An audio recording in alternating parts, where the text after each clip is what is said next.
Hola, buenos días, queridos jóvenes de segundo año. Es un placer nuevamente compartir con ustedes esta materia de lenguaje y literatura. Llegamos pues al tema número 5 en nuestro libro, página 90, que va a ser el tema de los fonemas, los sonidos y las letras. En este sentido es muy importante que analicemos que cada uno de estos elementos es algo un poco diferente, ¿verdad?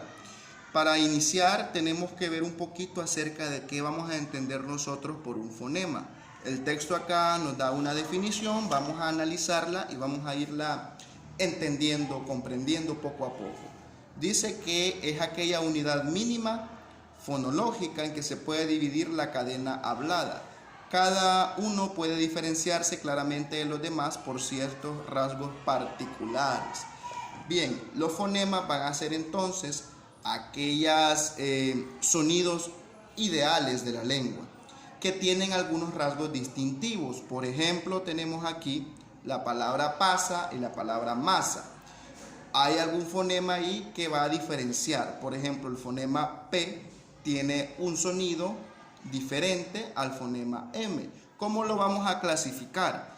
El fonema de la letra P, porque el sonido no es ese, este es el nombre, ¿verdad? Cuando nosotros utilizamos esta letra en una cadena hablada, no decimos su nombre al pronunciar. Igual, el sonido de la letra M es muy diferente al nombre que tiene. ¿Qué tenemos por aquí? Los rasgos distintivos de cada una de estas, de cada uno de estos fonemas. Por ejemplo, el fonema P es bilabial. ¿Qué significa? Que al nosotros articular, al nosotros pronunciar el sonido de esta palabra, nosotros juntamos nuestros labios. Por eso va a ser un fonema bilabial. ¿Qué quiere decir? Vamos a ver una palabra, por ejemplo, la palabra pasa. La pronunciamos, decimos pasa, pasa. Vean cómo al pronunciarla sus labios se juntan completamente. Además es oclusivo. ¿Qué quiere decir que un fonema sea oclusivo? Significa que el aire sale en un golpe de voz. Pasa, pasa. Y es sordo. ¿Qué significa que un fonema sea sordo? Pero me va a decir usted, profesor, si suena. No quiere decir que porque un fonema sea sordo no vayamos a pronunciar un sonido. La sordez o la sonoridad de un fonema recae en que al nosotros pronunciarla, al poner su mano usted en su garganta, sienta cómo vibran o no sus cuerdas vocales. Si al usted pronunciar una palabra, pronunciar un fonema en específico, sus cuerdas vocales, o no siente vibración en esta parte, es porque ese fonema es sordo. Pronunciémosla. Pa, pa, pa, sa. Pasa. Usted puede probar y va a ver de que esa pronunciación no hay ninguna vibración. Al contrario con la palabra masa. Digamos masa, masa, masa. Se siente aquella vibración. Eso van a ser uno de los rasgos distintivos de este nuevo fonema, de la letra M. El rasgo distintivo que tiene con la otra, es decir, lo que lo diferencia, va a ser de que es sonora, por lo que ya vimos, y es nasal, que significa, cuando usted pronuncia la palabra, sale aire por su nariz. Póngase la mano aquí y diga masa, masa, masa. Hay un pequeño silbiteo de su nariz cuando usted pronuncia ese fonema. ¿Qué es lo único que tienen en común estos dos fonemas, de la letra M y la letra P? Que ambos son bilabiales. Ma, pa, ma, pa. Sus labios se unen completamente. ¿Qué cosas tienen distintas? Que uno es sonoro, el otro sordo, que uno es oclusivo y el otro es nasal. Esas son las distinciones que tienen. Y por estos pequeños elementos o estos pequeños rasgos nosotros podemos diferenciar muchos fonemas, ¿verdad? Y esto solo es una muestra. Hay muchas otras formas en las cuales nosotros podemos diferenciar un fonema. Además, tenemos otra explicación, otra definición por aquí, que un fonema es aquella unidad mínima, puesto que ya no puede ser segmentada, es decir, no podemos hacerla más pequeña todavía. El ejemplo va a ser el siguiente. Lo vamos a ver por aquí. Tenemos ahí la palabra bote. Cuando nosotros hacemos un fonema, lo tenemos que escribir de esta manera.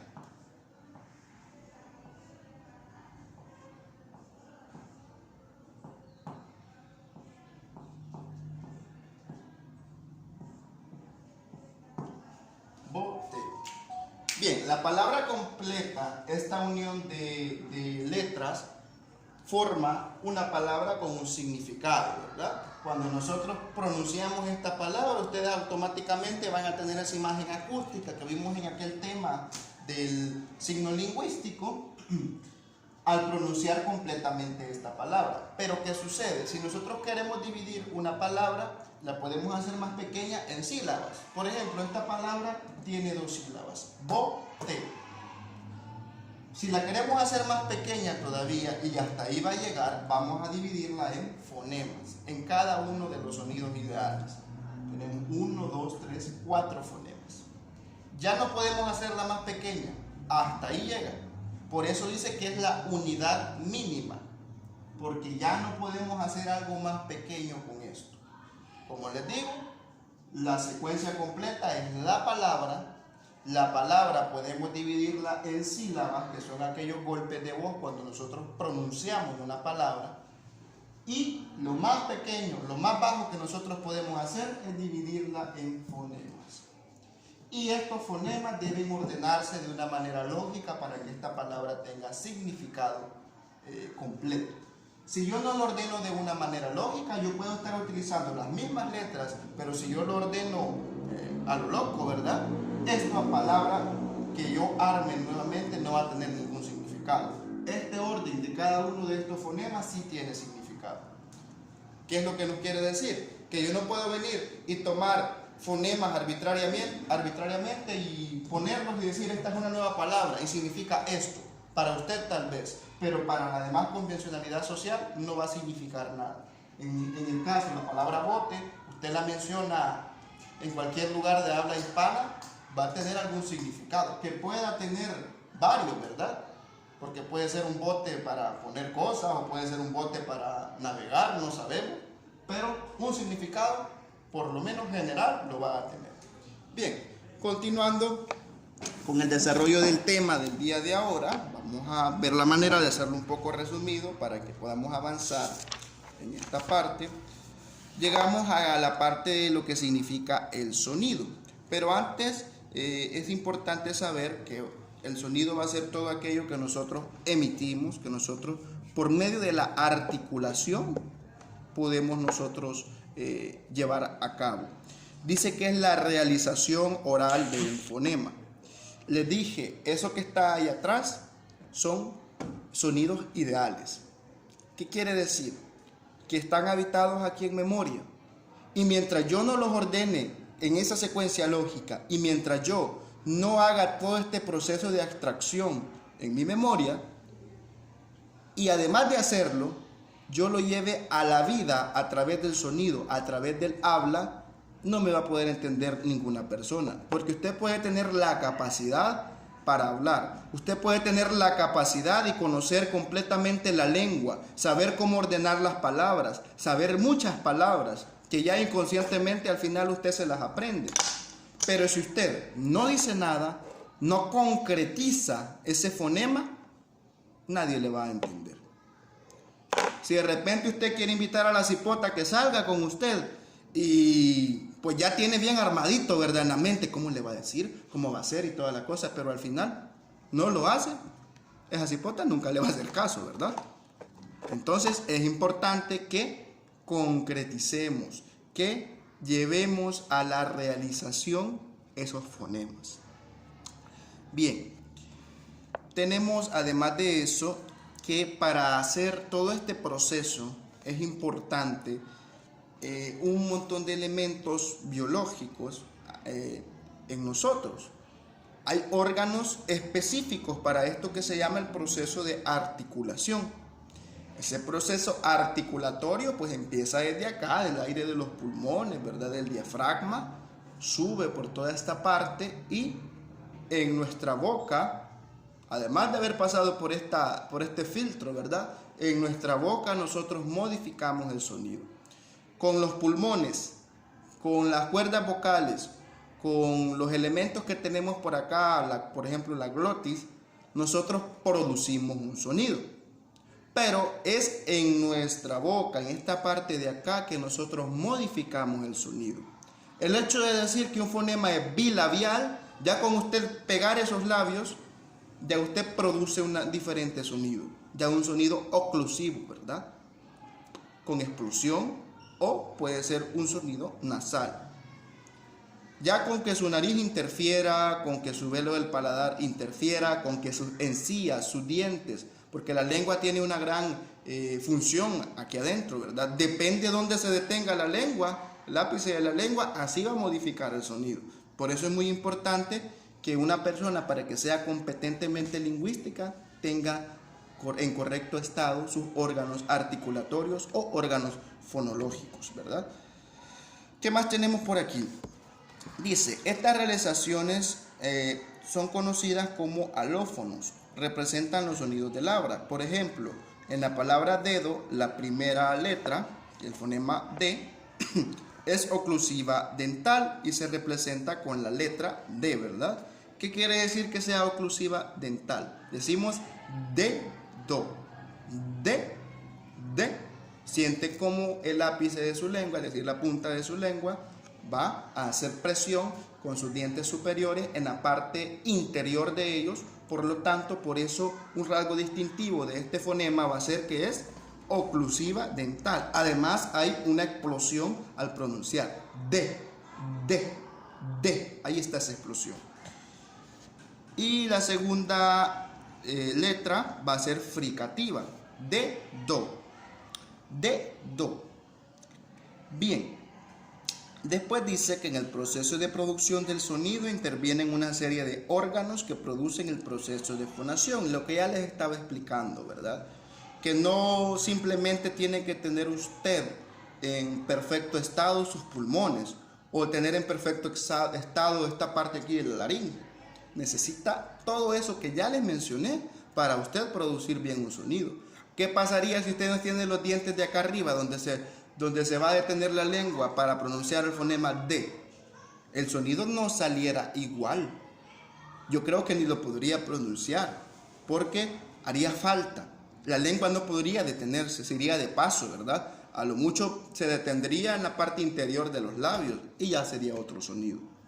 Porque los labios son más carnosos, no tienen esa dureza que tienen los dientes, por lo tanto la lengua no se va a poder detener bien. Entonces es muy importante cada uno de estos órganos fonadores. Bien, tenemos aquí una definición, un aporte, por decirlo así, de un señor llamado Inés Bustos Sánchez. Nos habla un poquito acerca del proceso de fonación, pero antes quiero mencionarles algunos de los nombres. Más adelante vamos a ver este tema nuevamente ya con dibujo y toda la cuestión, pero ahorita mencionarles un poquito cuáles son los órganos de la fonación. La tráquea, dice, laringe, faringe, cuerdas vocales, todo eso está aquí. Constituyen el sistema fonador. Y dice, propiamente dicho, tenemos también la boca, la lengua, los dientes, el velo y el paladar, que se ubican en la cavidad supraglótica, es decir, arriba de la glotis, y conforman el sistema resonador. Lo que les estoy diciendo, aquí sale el sonido, pero aquí resuena. Aquí el sonido viene limpio, ¿verdad? Viene seco, ¿verdad? Viene con fuerza. Y aquí lo modificamos con cualquiera de la intervención de estos órganos que se les conoce a los de arriba como aquellos que se ubican en la cavidad supraglótica. Bien, Inés Bustos Sánchez nos dice lo siguiente: la fonación consiste básicamente en la emisión de un sonido que luego es articulado en palabras y proyectado hacia el exterior. Para ello se combinan sinérgicamente acciones respiratorias, de resonancia y deglutorias. ¿Qué significa deglutoria? Que son acciones que posibilitan tragar, dice. Y esto está en un libro que él tiene llamado La voz, la técnica y la expresión. Como les digo, lo que nos diferencia a nosotros y lo que conocemos como lenguaje articulado en este momento va a ser aquello que no tenían los antiguos pobladores, ¿verdad? Allá en la edad antigua, en la edad de piedra, que ellos solamente producían el sonido que salía puramente de esta parte de acá. No era modificado por esta cavidad supraglótica, que significa aquellos que se les conoce como balbuceos, aquellos que en el niño común y corriente, ¿verdad?, el recién nacido, produce esos balbuceos. No es capaz todavía de dominar sus órganos supraglóticos para poder articular. Simplemente está pronunciando sonidos que puramente salen de aquí, llegan hasta aquí y aquí. A lo mucho que hace el cipote, a lo mucho que hacía la cavernícola es que abría la boca, ¿verdad?, y producía aquel sonido, sin ninguna modificación. Entonces, eso es muy importante. Por último, tenemos las letras, que son la representación gráfica de un fonema. Y vamos a ver qué diferencia hay entre una letra y un fonema, que no es lo mismo, vamos a decir nosotros. En español, algunos fonemas son representados por diferentes letras. El ejemplo que tenemos, hay algo llamado transcripción fonológica, que nosotros al hacerlo escribimos la palabra tal cual el sonido que se está representando. Por ejemplo, la palabra casa, escrita con las letras que tiene, al pasar la transcripción fonológica, veremos que esta letra, para diferenciarlo de su otro sonido, porque esta letra sabemos nosotros que dependiendo de las vocales que utilicemos va a tener un sonido diferente, porque si esta no fuese una A, si en lugar de eso tuviéramos allí una I, no dijera ki, sino que dijera sí. Y si tuviéramos por ahí una E, no dijera que, dijera se. Ejemplo, palabra cielo, para ponerles allí algo gráfico. Entonces, se pone de esta manera, fonológicamente hablando, para diferenciar esta letra que tiene diferentes sonidos. Entonces, la palabra que tenemos por aquí se va a escribir de la siguiente manera.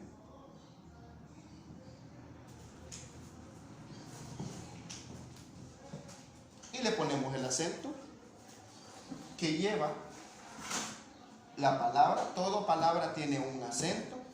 En este caso no hay un acento ortográfico en dicha palabra, pero a la hora de pronunciar vamos a sentir que en alguna de las sílabas va a recaer la mayor fuerza de voz.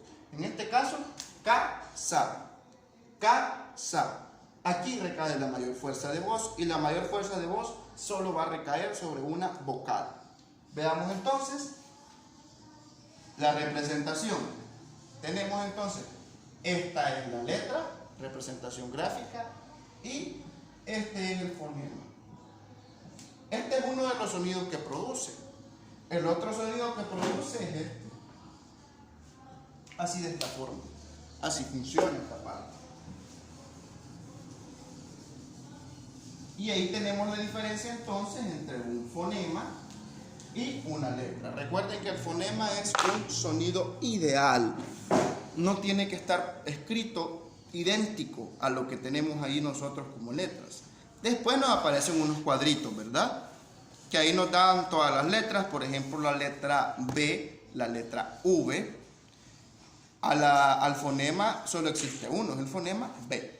Por ejemplo, palabra vaca en transcripción fonológica se va a escribir con B grande, que le dicen, ¿verdad? Y esa K la vamos a escribir la letra K, no vamos a escribir la letra C en transcripción fonológica. Ahí lo tenemos, ahí lo revisamos, cada una de esas letras. Después hay una parte que dice homófonos y heterógrafos con H. Los homófonos son palabras que tienen una igual pronunciación pero distinto significado. Y los heterógrafos son homófonos que tienen diferente escritura y diferente significado. Tenemos por aquí la palabra A con H es una exclamación, pero A sin H es una preposición. Por la presencia o no de una letra, ya cambia el significado de algo, ¿verdad? Entonces ustedes deben saber bien escribir, así como en aquel momento, ¿verdad?, que estábamos platicando, Si usted quiere exclamar algo, va a poner A con H y entre signos de admiración. Pero si simplemente usted quiere utilizar la preposición como un enlace, va a poner A solita, como vocal. Después están los demás ejemplos. E con H es exclamación y E sin H es una conjunción copulativa. ¿Qué quiere decir? Cuando no podemos utilizar nosotros la letra I para hacer estas cuestiones, por ejemplo, tenemos, vamos a ver una palabra, azul e índigo. No puedo decir azul y índigo. No puedo decir tampoco vaquero y indio. Tiene que ser vaquero e indio. Para eso se utiliza la vocal E solita, ¿verdad? Como una conjunción copulativa. Y así sucesivamente tenemos una variedad de ejemplos por ahí, que es interesante que los lean, que los descubran. Vamos a irnos quedando por aquí, ya que se nos alargó un poco el video. ¿Qué queda por hacer? Hacer la actividad que tenemos al final en la página 91, contestar esas 3 preguntitas que tenemos por ahí y ya con eso tendremos la guía del día de hoy. Esto ha sido todo, queridos jóvenes. Nos vamos a ver hasta la próxima oportunidad. Cuídense mucho, hagan siempre sus tareas. Recuerden, así como les expliqué, se están ganando un 35% con el simple hecho de cumplir todas las actividades.